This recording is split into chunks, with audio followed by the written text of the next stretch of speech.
पंचायत दिवस की शुभकामनाएं देता हूं। और बड़े खुशी की बात है कि आज जो 4 अलग अलग कैटेगरीज थी जिसके अंदर प्रधानमंत्री ने अवार्ड देश की 300 अलग पंचायतों को दिया है, उन 4 कैटेगरीज में हरियाणा प्रदेश की 9 पंचायतें सम्मानित हुई है। इससे पहले भी हरियाणा को ओडीएफ में और ओडीएफ प्लस प्लस के अंदर 2 बार पंचायती राज में एक्स्ट्राऑर्डिनरी काम करने के लिए सम्मानित किया गया है।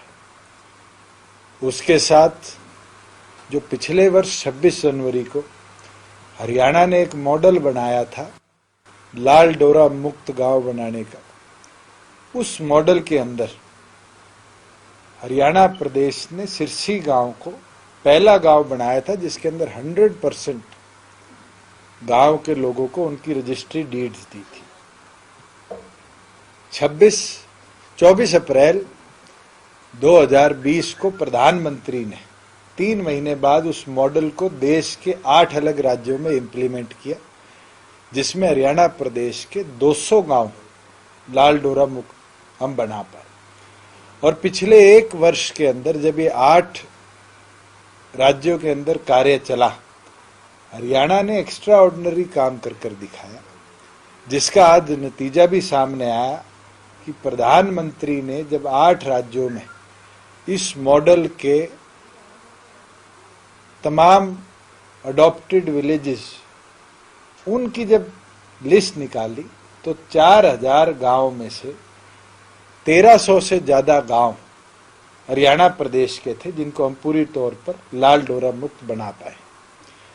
और जो लगभग 4,07,000 के आसपास आज डीड्स ऑनलाइन अप्रूव हुई है, उसके अंदर 23% से ज्यादा डीड्स केवल मात्र हरियाणा के गांव की है।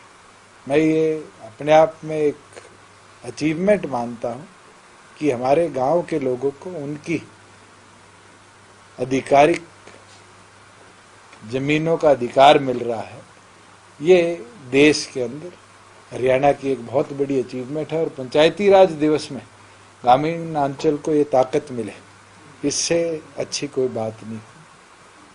उसके साथ साथ हमने रिव्यू लिया है जो हमारे लाइवलीहुड मिशन के तहत हमने पिछले वर्ष भी जब कोविड की फर्स्ट वेव आई थी तो सेल्फ हेल्प ग्रुप्स के माध्यम से मास्क बनाने का कार्य शुरू किया था। मैंने आज डायरेक्शन भी दी है कि तमाम ग्रामीण अंचलों के अंदर जो हमारी महिलाएं हैं उनको हम कपड़ा उपलब्ध कराएंगे और दोबारा जो 3 लेयर मास्क की प्रोडक्शन सेल्फ हेल्प ग्रुप्स के माध्यम से बड़े लेवल पर शुरू करवाने का हम काम करेंगे। और डिस्ट्रीब्यूशन भी जो हमारे राशन डिपोज है उनके माध्यम से एक्सेसिवली कराएंगे। साथ में कई मेडिकेशंस की और कई एसेंशियल आइटम्स की ब्लैक मार्केटिंग की चर्चा और उनकी रिपोर्टिंग निरंतर हो रही है। लोगों ने होल्डिंग शुरू कर रखी है, चाहे ऑक्सीजन टैंक्स की हो, चाहे वो आपकी रेमडेसिविर जैसी दवाइयों की हो। उसके लिए एसेंशियल कमोडिटी एक्ट के तहत हम ये डायरेक्शन अब इशू करेंगे कि अगर कोई इस तरह की होल्डिंग करता पकड़ा जाता है तो उसको फाइन नहीं, उसका अरेस्ट कर उसके खिलाफ इस एक्ट के माध्यम से सख्त कार्रवाई हो कि हरियाणा प्रदेश में इस तरह की जो दिल्ली में खबरें आ रही है ऐसी कोई भी किसी भी एसेंशियल आइटम्स की कमी ना हो। प्रॉपर मॉनिटरिंग हर डिस्ट्रिक्ट लेवल पर करी जा रही है और जहां भी कोई इस तरह की कमी आती है उसके ऊपर तुरंत एक्शन लेने के लिए भी अधिकारियों को कहा गया। साथ में जो आज 2 बजे जॉइंट कमेटी की एक बैठक थी उसके अंदर में भी मैंने आग्रह किया है कि एक नोडल अधिकारी सीनियर आईएएस ऑफिसर हम प्रदेश में लगाएं जिसके अंदर केवल मात्र ऑक्सीजन सप्लाई, ऑक्सीजन सिलेंडर्स की मूवमेंट, इसके ऊपर specific monitoring and reporting and emergency crisis resolution तुरंत प्रभाव से इसके ऊपर एक सीनियर आईएएस अफसर डिप्यूट हो जो उसकी कार्रवाई को देखता रहे। सर, ये कुछ अवार्ड्स भी मिले हैं आज पंचायती राज जो दिवस था उसके मौके पर अम्बालों को जैसे मिला दीनदयाल उपाध्याय अवार्ड, तो किस तरह से सभी को देखते हैं, क्या कौन कौन से अवार्ड? 4 अलग अलग कैटेगरीज थी। एक चाइल्ड वेलफेयर के लिए काम करने के लिए, एक ओवरऑल डेवलपमेंट के लिए, तीसरी कैटेगरी थी वुमेन एम्पावरमेंट के लिए और चौथी कैटेगरी थी डिजिटलाइजेशन ऑफ पंचायत के लिए। और चारों कैटेगरीज में हमारे 5 अलग अलग जिलों की पंचायतों को सम्मानित किया गया है। और मैं ये मानता हूं कि उन पंचायतों ने एक्स्ट्राऑर्डिनरी काम कर दिखाया है। उन जिलों ने भी एज अ एंटिटी ऑफिसर्स ने बड़ा अच्छा कार्य किया है। और हम स्टेट की तरफ से भी आने वाले समय में जो अधिकारी रहे हैं वहां पर, जिनने क्लोज वॉच के साथ ये काम करा, उनको भी अप्रिशिएट करने का काम करें। कौन सी पंचायतें हैं? मैं आपको रिकॉर्ड दे सकता हूँ। ऋषि जी, जिस प्रकार से आपने कहा कि दवाइयों की कालाबाजारी, इस तरह की जो चीजें उन पर नजर रखी आई, हमने देखा कि इस दौरान जब ऐसे ही महामारी होती है तो कुछ खाद्यान्नों की या जो रेट है जानबूझकर बढ़ा दिए जाते हैं, होर्डिंग की जाती है, इस पर सर कैसे निपटेंगे? आज के दिन प्रदेश में किसी भी एसेंशियल कमोडिटी एक्ट के तहत कवर्ड जो प्रोडक्ट्स है उसके रेट में कोई वेरिएशन नहीं आई। मगर फिर भी मैंने डायरेक्शन एफसीआर को भी दी है कि जो पिछले कोविड के अंदर पंचकुला में हमारा एक इमरजेंसी कॉल सेंटर बनाया गया था, उस कॉल सेंटर को हम रीएक्टिवेट करें और इस तरह की अगर कोई कंप्लेंट आएगी तो एक्शन भी और अरेस्ट भी ऐसे लोगों का हम करेंगे। सर, सवाल पंचायती चुनाव को लेकर था सर, कुछ प्रोसेस इसमें अभी क्योंकि कोविड का समय चल रहा है, अभी तो उसके लिए हमारे पास रिपोर्ट्स आई है, मगर हम जरूर कोर्ट में भी हमने कहा है कि इसको डेफर करेंगे आज की डिप्लीटिंग कंडीशन को देखते हुए। ठीक है सर। एक्साइज पॉलिसी अभी मैं आपको इकट्ठे ब्रीफ कर दूंगा। कैबिनेट ने मंजूरी दी, थोड़ा सा उसमें जाना चाहेंगे, कोविड से हटा दिया है तो किस तरह से आगे? मैं इकट्ठे ही आपको दोनों चीजों पे दे दूंगा, कल परसों में दोबारा बुला लेते। अच्छा, एक इन ब्रीफ बता दो कि ये दोबारा कंफ्यूजन अब आ रहा है, सोशल मीडिया पे चल रहा है कि जो लिकर बैंड्स हैं, क्या उनका समय बढ़ाया गया 6 बजे से ऊपर या अभी उतना ही है? ना तो मेरे पास या डिपार्टमेंट के पास कोई इसको बंद करने की या खोलने की कोई भी कंप्लेंट नहीं है। ये तो ऑटोनॉमी है डिप्टी कमिश्नर्स की। और मुझे लगता है डिजास्टर मैनेजमेंट एक्ट के तहत हमने स्पष्ट डायरेक्शंस डिप्टी कमिश्नर्स को दिए कि वो अपनी ऑटोनॉमी यूटिलाइज करें। इसमें डिपार्टमेंट कोई फैसला लेगा मुझे नहीं लगता। डिपार्टमेंट तो आता ही है जी, फिर भी क्योंकि 2 महीने भी बढ़ानी पड़ेगी डिपार्टमेंट पिछले साल।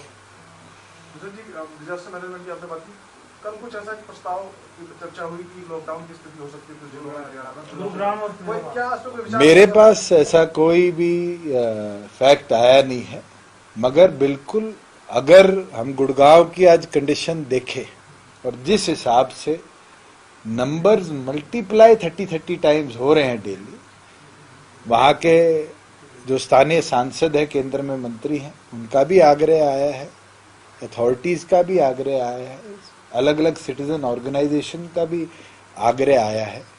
मगर मुझे लगता है कि हम अगर 9 से 6 करें या 6 को 5 करें, आज ये फैसला एक गुड़गांव के लेने से नहीं आगे बढ़ेगा। अगर लॉकडाउन लगाना है तो फिर पूरे एनसीआर के अंदर सेंट्रल गवर्नमेंट को लगाना पड़ेगा, क्योंकि जब तक दिल्ली से ट्रांसफर चेन जो गुड़गांव की है या भिवाड़ी से जो एम्प्लॉयज गुड़गांव में काम करने आते हैं, नोएडा से कॉल सेंटर्स में काम करने आते हैं, उस चेन को जब तक नहीं रोक पाएंगे, जब तक ये ट्रांसमिशन को हम नहीं रोक पाएंगे। आज तो लोगों को एहतियात बरतना पड़ेगा और लोग अगर इसके अंदर एहतियात बरतेंगे तो जरूर इस महामारी से हम अच्छी तरह लड़ पाएंगे। दिल्ली में तो लगातार सर 1 हफ्ते का लॉकडाउन, डिस्ट्रिक्ट से हरियाणा के। मैं तो आपसे आग्रह करूंगा कि आपकी एजेंसी से ये डाटा भी निकालिए कि वो 1 हफ्ते के लॉकडाउन के बाद क्या वो चेन टूटी, क्या नंबर्स डिक्रीज हुए। आज अगर हमें नंबर डिक्रीजिंग की ओर जाना है, फैसिलिटी इंक्रीजिंग की ओर जाना है, व्यवस्था बढ़ाने की ओर जाना है, तो ये कोई एक स्टेट या एक डिस्ट्रिक्ट का फैसला नहीं होगा, ये पैन इंडिया फैसला होगा। और मुझे लगता है प्रधानमंत्री ने कल 8 राज्यों के मुख्यमंत्री से गंभीरता से इस पर चर्चा भी करी है, जिसमें नंबर बढ़ रहे हैं। हरियाणा अपनी ओर पर कंसर्न्ड है और मैं ये मानता हूं कि अगर लॉकडाउन पे जाएंगे तो पैन इंडिया हमें जाना चाहिए, मगर आज के दिन एहतियात लोगों को खुद बरतनी चाहिए। सर, आप उद्योग मंत्री हैं, इस वक्त क्या हरियाणा में कोई ऐसे उद्योग नहीं है उनका प्रोडक्शन बंद करके हम ऑक्सीजन वहाँ पैदा करते हैं? नहीं, हमारी मदद कर रहे हैं। जिंदल स्टील हिसार है, उनका तो खुद बढ़ के अपना रिक्वेस्ट आई थी कि हमसे लिक्विड ऑक्सीजन जितना चाहिए हम उपलब्ध कराने का काम करेंगे।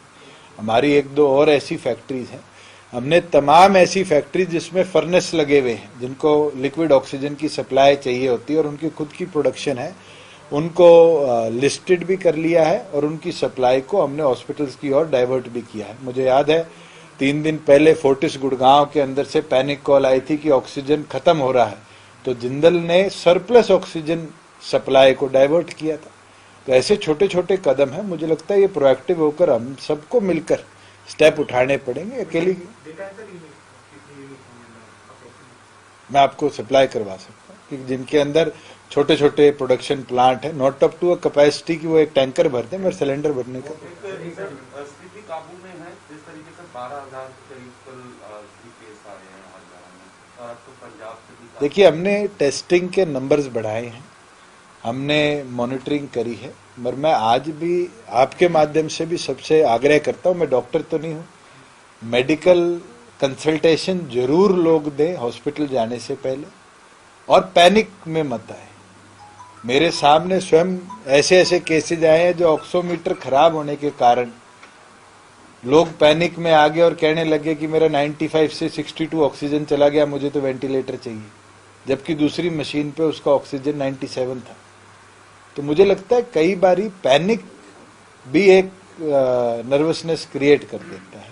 प्रॉपर डॉक्टर की कंसल्टेशन के बाद ही आप हॉस्पिटल की तरफ जाइए। आज के दिन कोविड के अंदर मैं स्वयं घर रह के ठीक हुआ था। अगर आपके सिम्टम्स नहीं है या माइल्ड सिम्टम्स है या आप घर रह के तंदुरुस्त हो सकते हैं, मुझे लगता है हॉस्पिटल में आपको और ज्यादा इन्फेक्ट होने का डर हो सकता है। घर में रहकर तो आप जल्दी तंदुरुस्त हो सकते हैं। आपने सर वैक्सीन लगाई है, एक क्या मैसेज देना चाहेंगे जो लोगों को? मैं तो एक चीज कहना चाहूंगा, बहुत से लोग मेरे स्टाफ में भी थे जो वैक्सीन लगाने से डर रहे थे, कह रहे थे इसका रिएक्शन होता है। मैंने स्वयं वैक्सीन लगाई है, ना तो मेरे कोई रिएक्शन हुआ। मुझे लगता है ये कि एक ऐसा सुरक्षा कवच है जो हम सबको लगवाना चाहिए। ये 100% फुल प्रूफ तो शायद इस वायरस के विरुद्ध ना हो, मगर एक कवच जरूर हमारे मास्क की तरह हो सकता है जो इस महामारी से लड़ाई में हमें सुरक्षित रखे।